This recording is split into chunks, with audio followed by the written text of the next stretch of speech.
Alright, so here is a showcase of 7-star Dani Moonstar, and she is just a very solid champion. This is part 1. Part 2 will have full synergies. This is no synergies. So yeah, we have Battlegrounds here, Attorney of Pain, Act 7, Act 8, you know, the usual things, right? So this is Battlegrounds, right? And we have this cord fight, and Dani Moonstar, she is a decent cord counter. I wouldn't say she's like the best cord counter out there because she like doesn't have energy attacks like as basic hits, right? But she counters him in the sense that like she has our falter mechanic, right? And that lets her not have to stun, and you can just use it to like intercept them pretty easily. So yeah, that's how she counters cord pretty decently. She's not the best core counter out there for sure, but she is like probably a very solid one overall, I want to say. It's kind of is like 50-50-ish, but she still does it pretty well like majority of the time, right? So here we drop the SP2, and yeah, we get some nice crits in like the latter half. And yeah, pretty straightforward. 47 seconds, pretty dang sweet, man. And like 47 seconds, like 55 seconds, that's like about her range, I want to say. And now we have this Hulkling fight, and I posted this a couple hours ago as like a little bit of a teaser to this video. And yeah, this Hulkling fight is just crazy, man. I got so, I don't want to say lucky. I feel like she can do this pretty reliably, but this one was just extra perfect, man. So here he drops the SP2, and now we can just go in, drop the SP1. Hopefully it does a nice crit, right? So here we drop the SP1. He is indestructible, but we get that nice 17,000 crit. And yeah, things are looking pretty good here, man. So now we built the SP2. He's pretty aggressive, so he throws it pretty easily, which is perfect for us. Then we can just get another falter going, get some more prowess, get some more neuro shocks. And then after that, we can just go in, drop the SP2, and hopefully just end the fight there, right? So yeah, here we drop the SP2, hoping for some crits, and I think we do get a little bit of crits here, yeah. A crit right there, another crit right there, no crit there, but it still finishes him off in about 47 seconds. For a Hulkling, a rank 4 Hulkling, that is super impressive, man. And now we have this Kingpin fight. This is a rank 5 Kingpin, a ton of health, man. You know, Kingpin, he is a pretty scary defender, and this meta was increased buff duration, right? So yeah, his Unstoppable lasts a very long time, so just like look out for that. And yeah, she still does this fight pretty well. I feel like she is easily one of like the best Kingpin counters out there because she does have the falter, which means you don't have to parry that much. So like, you know, he can't shrug anything. So yeah, it's just pretty cool there. And so we dropped the SP1. Some pretty nice damage output. The SP1, it's just like the build up, man. Like even if it doesn't crit, it's fine. The SP2 is like where all the spice is at, right? Also, I have the Gambit Relic on, right? And what this does is it just gives you a massive crit rating boost like on your physical hits for the special attacks. So the SP2 should be critting quite often, right? The last hit though, that is energy damage, so it won't like count towards the Gambit Relic, but besides that, it should just do a lot of work for us, right? So here we can drop the SP2, but after we bait the SP1, and he's being very stingy right now, so I don't know what's like gone into him, man. But yeah, we just drop it anyway and hope for some crits. We get like one crit there, but then no crits to like finish it off. That kind of does suck, but we still do the fight in about 62 seconds, which isn't too bad. Definitely like higher than usual for her, but it's still pretty decent because I was a rank 5 Kingpin. And now we have this Domino fight. So she's not really a good Domino counter, but she kind of is. It's weird. So her falter is like immune to ability accuracy reduction, right? I think that's like what it is. Yeah, I think that's the case there. So she does counter her in that sense, but also her prowess isn't, so her prowess can just fail also. So it is kind of like weird, right? But besides that, it's like she's a decent enough counter, right? She can like burst down the fight pretty fast and not take too much damage. Like, you know, Lady Deathstrike, she can do the fight full yellow bar. Dani, it's kind of like a different story, but she still is a pretty decent counter, right? But yeah, here we can just push this SP2 now, just try to get as much damage as we can while not taking too much critical failure damage, sorry. But yeah, like rank 4 Domino, max Sig, it's just brutal, man. She does so much damage to you. So here I dropped the SP2, and she does not survive it whatsoever. But we still took like about 20% of our life, which kind of sucks. But it was still pretty decent overall. And now we have another Korg fight here, just like another example of like how she counters him. This one's a bit slower. Like the other one was pretty perfect, right? So here he like, you know, purifies. I go in for that. I don't know why I did that. That was kind of like not smart of me. But yeah, here we use the Relic Stun so we can just get a light attack pretty easily. And now we can just go for the SP1 and then start, you know, going to our usual rotation, right? So here I drop the SP1, some nice crits there, a massive crit there actually. Like that kind of surprised me at first. I was like, wow, that SP1 crit pretty dang hard. And he's already down halfway, which is pretty dang sweet. So yeah, we can just build our neuro arrows there, and then we can just go for some more falter, get some more prowess going. And yeah, the fight is looking pretty good. There, I totally whiffed that intercept. I'm not like the most reliable light interceptor for sure. I'm like trying to get there, but it's still not all that. So yeah, here I dropped the SP2. I just ignored the rotation. I was like, you know what? I was trying to finish it here. And she does finish it indeed. Like pretty dang well. And that was about 50 seconds, which is still pretty dang solid, man. And now I have Absorbing Man here. And this one's pretty cool. Absorbing Man, he's a very weird champion. Like, he is pretty annoying on defense, but I feel like you can just burst him down and he'll be like not too much of a problem, right? And Dani Moonstar, she just bursts him down pretty much. So yeah, like, he has like a bit of annoyance for sure, but honestly, if you can just play around him like with the forms and you can just like outburst him, he becomes not too bad. And Dani Moonstar just outbursts him pretty much. So yeah, that's how she counters him. She's not like a direct counter for sure, but she is somewhat of a counter. So just keep that in mind. She's not the best counter out there. In like some metas, she might just like be not so good for him, but in other metas, she might be like, you know, one of the best for him. So yeah, it just depends really. So here we can just drop the heavy attack again, and then we can just go for the SP2 and just try to finish him off. Try to just burst him down. He's at like a lot of health right now, but we can try to just, you know, one-shot him pretty much. And we kind of do. Like here we drop the SP2 and it does some pretty nice numbers and it almost one-shots him. He's just like at a little bit of health, so we can just go for the relic, and yeah, he is down in about 59 seconds. Alright, so here we have Attorney Pain Dormammu, and I put this fight in 2x speed because it's pretty, like, it's not super long, but it's also kind of boring, right? So my game plan here is to just drop the SP1 and just keep doing that because he has Footloose, right? And Footloose is pretty annoying, but also, whenever we knock him down, we transfer the degeneration that he has on us. So, like, that's the game plan here. You just want to keep doing that, and that'll be your source of damage output for this fight. And it kind of, like, it works for sure, but also leads to a very boring fight overall. But yeah, she does this fight super reliably though. Like, she is super reliable for it. She can get it down in like about 2.5 minutes, which isn't too bad. But like, she is a really fast character, right? So it's like really outside of her ballpark for sure. But here I drop this P1. Just keep on doing that. I'm gonna do that a lot actually in this fight. It's the only thing I do in this fight, to be honest.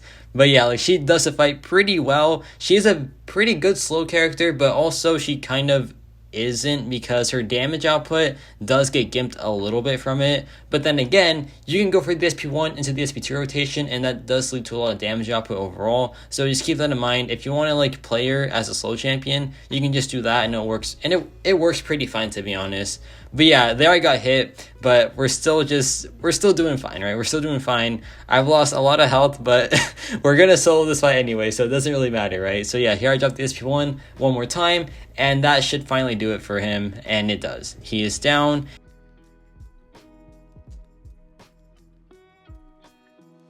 So now we have some Act 7 and Act 8 paths. This right here is Caltrops, but also has Seeing Red, so we get like increased bleed resistance, so that'll be good for just not having to deal with that part of like the node. And also whenever we like drop a special attack, we consume all the bleeds and gain Fury passive. So yeah, it at least is some pretty spicy numbers, man. I feel like for Mutant path, she's very, very good because usually they play around like prowess and all that, and she is a very like potent prowess champion.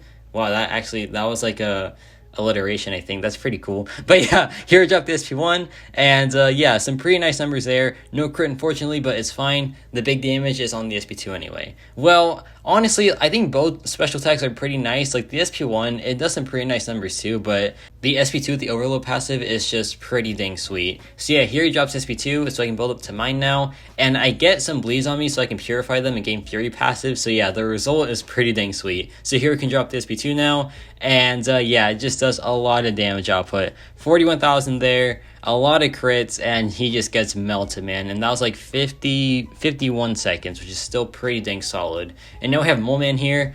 Mole Man, I hate to do this to you, buddy, but yeah, we're gonna have to do this fight, right? And yeah, same nodes, same, like, just dash back. I just said twice in a row. That's crazy, man. But yeah, just dash back and just get the bleeds on you, then purify them, and yeah, it becomes a pretty easy fight, and you just get a lot of Fury passive as well. So here we drop the SP1, like no crit there. The Gamma Relic, it's really good, but also kind of fails me at times, which kind of sucks. But you know what? For the most part, it's just a very powerful relic. I feel like it is still the best relic in the entire game. I think there are some other good ones for sure, but this Gambit Relic is just crazy for so many champions, right? So now we can just build to the SP2 and just hopefully just one-shots him. It usually does, so yeah, I'm not too worried about that. We can just, keep on dashing back, get all the bleeds going so we can purify them and get some nice Fury passives. So here I drop it, 31,000 crit already, 49,000, 52,000. And yeah, it doesn't one-shot him actually, but that's just because Moleman is the best champion in the entire game. So yeah, can't really blame Dani Moonstar there. Moleman is just too good. And yeah, overall pretty clean fight. And now we have this aspect of War Lane, and she is so good for this lane because she has access to slow, right? But also the falter counts as an intercept, and you can remove the unstoppable by an intercept. So if you can just do that pretty well, she becomes just insane for this lane, man. So yeah, just a very good counter to this lane overall. So here we can just drop the SP1, hope for some crits, and we get a nice 42,000 crit there, which is, a bit surprising, but still very, very solid. So yeah, now he is slowed, so he is just completely countered now. We can just go for some more prowess and some more Nero arrows, and now we can just drop the SP2, and then hopefully he just one-shots him, right? But yeah, just really good for this lane because she counters it in two different ways. Like right here, the slow is now off, but look at this. We go for the intercept right here with the falter. And yeah, man, it's just super cool. So here we drop the SP2, hope for some crits. Some nice crits there, some more crits there. Last it didn't crit though, unfortunately, but yeah, he's pretty much down, so a very clean fight overall. We dropped the relic here, and yeah, he just gets melted, man. That was super, super clean, and that was a very fast amount of time as well. And now I have Red Guardian on the same exact lane, and yeah, also just a very good counter to just anyone on this lane pretty much. But yeah, the slow mechanic is pretty sweet. The falter is even better though, in my opinion. I feel like the falter is her best utility piece because it is just so reliable, man. It counts as an intercept. She can miss regular attacks with it. It is just super, super good. And it helps build up her damage output. So yeah, overall, very strong falter. Like I said, I think it's her best utility piece for sure. But to be fair, her utility is kind of standard, I want to say. She has the falter, she has the slow mechanic, and also she has the marked passive if she's awakened, and she has the Nick Fury counter as well. So it's a pretty strong mutant kit for sure, but she is more of a damage dealer, I feel to be honest. But yeah, here we just go for an intercept, drop the SP2, over some nice crits, and we get one crit there, another crit there, and yeah, 52,000 crit right there though. That's pretty dang sweet. And yeah, he's almost down for sure. That was a nice crit though, 52,000 for no synergies. That is pretty awesome, man. So we can just go for an intercept here, but he's playing super passively, so watch this. We go for the intercept, it gets removed. He is unblockable as well, but we don't care about that because we have the falter active. So yeah, another nice bonus to the falter, it counters unblockable, which is super cool, man. Unblockable is super annoying, but she just counters it completely. So yeah, pretty good fight there. And now we have this galvanized lane. Did I say it right on the first try? I think it's galvanized, right? It's a weird name. But yeah, basically, if you hit their block, they shock you, and then after that, after 15 seconds, they go unblockable, which is also pretty dang annoying. But like I said, she counters unblockable pretty well because of the falter mechanic. So yeah, this is Moon Knight right here, and Moon Knight, he's so annoying, man. Honestly, he's kind of a sleeper defender. Not because he's hard, but he's just, extra annoying. He has, the reduced combat power rate on, the opponent, which just sucks. And also, if you fight him on a new moon, he evades. His kit is so crazy, man. The fact that it scales with the moon cycle, that is just, it's awesome, but it also is kind of tragic as well. I wish it was just more potent, right? But anyway, this isn't a Moon Knight video, this is a Moonstar video, right? So yeah, we can just move on. This also has power alternator, so yeah, it can be pretty annoying to deal with as well. But if you just keep his power up, he'll be fine, and he won't try to do anything weird. So here I dropped SP2 to avoid power alternator, and yeah, no crits except for one. But still, it was enough to just one-shot him, man, which is still pretty dang sweet. And now we have this mutant lane. It's a fun lane. Basically, whenever you drop a special attack, you have a chance to get regeneration per prowess, and if you get regeneration, you get Fury passive. So yeah, it's pretty fun. She is just crazy for this lane because of her prowess gain. Anything that has prowess involved, she is going to be really good for because she is a prowess champion. And honestly, she's the first mutant in a year, right? First was Captain Britain in 2022, and then it was Dani Moonstar. And so I had a feeling that they might stray away from prowess, but they didn't, which I'm not mad about. She's still pretty dang unique, right? But another prowess character in 2023, it felt a bit off at first, but honestly she just works pretty dang well. So yeah, I'm not really complaining at this point, but it was a bit weird to see initially. So yeah, here I dropped SP2, 41,000 crit there, and then yeah, just no chance of survival, man, just no chance at all. And that was just super fun. And now we have Void on the same lane, and I'm a bit of a goofball, man. I brought one Dani Moonstar on the team, and that's it. And Void, he works weirdly to where the duration of the cooldown, or not the cooldown, the prep time for his debuffs, it increases per team member, right? So I was surprised that like the debuffs were like having pretty much no like prep time whatsoever, but then I realized, oh yeah, it's because I have like no team members on myself, right? So yeah, it's kind of silly, but right there, 70,000 crit, pretty dang fun, man. And yeah, this fight is just going pretty well. Besides the fact that I like didn't bring enough team members, right? But that doesn't matter, man. We can just ignore that. It's fine. It's just a void, like in Act 7. We'll be fine, right? We'll be fine. But yeah, here you just go for the falter. That was accidental. That was like an unplanned falter. I do admit it is kind of annoying that like she can just kind of falter the opponent on accident, and it kind of just like makes things not as fun, right? But yeah, here we dropped SP2. He just doesn't survive. A very cheesy lane, a very fun lane for sure. And now we have this Shang-Chi on what's the node? Ebb and Flow intercept, right? So basically you just want to have to intercept the opponent, and then you'll get a Fury passive, and then yeah, that's just like that's the whole point of it, right? And Dani Moonstar, she has her regular intercepts, right? Like how any champion does, but also she has the falter intercept as well. So yeah, that's pretty cool. We can like utilize it however we want. That was a bit weird. Like he dropped my special tech. He dropped the special tech into a block. That is very unusual for champions to do. So yeah, that was kind of like, it weirded me out for sure, but it's fine. The fight still goes on as usual. It was just like weird to see for sure. And yeah, they were used to falter to intercept him. Pretty sweet. It's really fun to like falter intercept, man. It's just super much. It's so much fun. I'm sorry. But yeah, like this fight, it just goes pretty well. She's a really good like intercept champion. So here we go for another intercept with the falter. We dropped SP2, hoping for some nice crits. We get a couple crits there, some more crits there. And yeah, pretty nice damage output, man. Pretty nice damage output. And yeah, here can you just drop the relic, and he is down. That was overkill. That was like totally overkill. But yeah, pretty fast time there. And now we have this Footloose lane. So this one's kind of weird. It has special delivery, but also has no surrender, right? So you get decreased degeneration resistance. So yeah, it like works pretty well in your favor. But I didn't realize that at first. I was like, oh wait, I'm supposed to like utilize that, huh? But I didn't at first, but then I started to do it, and yeah, at least it's a pretty nice damage output. It's kind of like the Dormammu fight in Eternity of Pain, but yeah, here we dropped SP1. Some pretty nice numbers right there. But like I said, the SP2, man, it's the best special attack. That's just me, though. The SP3 is the most useless one, though. Like, you'll never see it being used, pretty much. It does, like, nothing of value, I want to say. Like, there's just no reason to use it whatsoever. Like, not even in long fights, man. But now we can just drop the SP2, and by the way, her dashback is just awesome, man. Like, the phase, like, dashback, it's so cool, man. So here we drop the SP2, some nice crits there, and yeah, a pretty good 48,000 crit there as well. Pretty dang sweet. So now we can just go for another combo, drop the relic. Never mind, he drops SP2 first, which kind of sucks, but it's fine. We just have to wait it out a little bit, right? There I dropped the relic for no reason. I don't know, why did they do that? Like, why did they even drop the relic there? That was so pointless. But yeah, here I dropped the SP1, and he is just done for. So yeah, pretty good fight overall. So now we have some Act 8 bosses. This one right here is the Crossbones boss. It has Rust and Ruin, Galvanize. I said it right. I know I said it right that time. And also has Live Wire. So the Live Wire node is to just give him Fury buffs, which is pretty annoying. But also, our Falter cannot be ability accuracy modified. So yeah, jokes on them. We don't care about that, right? So yeah, here we can just go for the Falter and then drop the SP1. And this also has Foresight as well, so yeah, we can just like get some more bonus damage there. So here I drop the SP1, some nice crits, and yeah, pretty good damage output there. So we can just keep on building up to the SP2, and then hopefully just do some pretty nice damage output there.